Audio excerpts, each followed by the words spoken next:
na de revolutie ging ik naar Roemenië met mensen om de kleren in te brengen, pakketten voor de levensonderhoud. Op een gegeven moment gaan zoveel mensen heen met kleren. Dan denk ze, ik wil eigenlijk wel wat oors in brengen, wat al de gemeenschap daar wat meer aan had.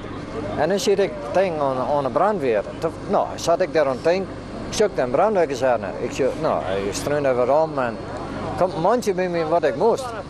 Nou, ik zei, ik ben brandweerman, want ik Joske hier gewoon van de brandweer nog. Nou, die gingen al het water neer.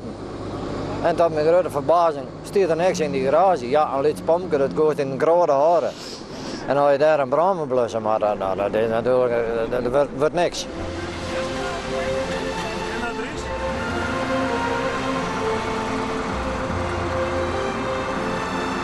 Maar meer alweer is dat Bert bij mij kwam en dat ik wist dat deze auto vervangen werd. En toen ben ik naar de burgemeester. Ik zei, jongen, ik moet eigenlijk die auto hebben. Want die wordt hier haast overtollig. Er komt een auto voor. Ik zei, die moet eigenlijk naar Roemenië gaan. Nou, daar hebben we alle medewerkers verkregen. Dus ik ga Bert bellen. Ik zei, jongen, ik heb een mooie auto voor die. Dan mogen we zien dat we die daar krijgen. Nou, dat is Joert is de dij daarvoor.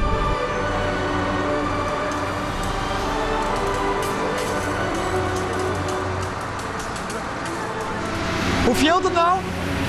Heel lekker. Ja.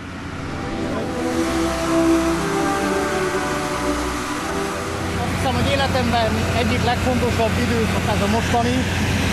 Nem csak azért is, hogy itten vagyunk, hanem azért, hogy értelmesen vagyunk itt és célja van az itt létünknek.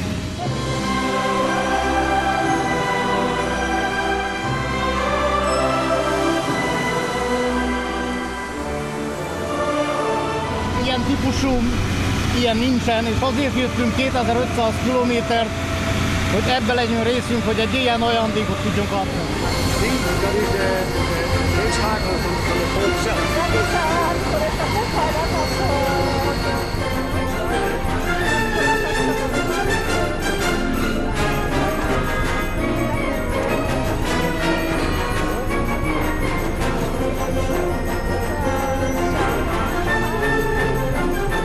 Hij is wel een beetje know-how. Ja, ik ben echt een brandweerman. Ik hoorde net toen we even een eindje geweest zijn naar rijden.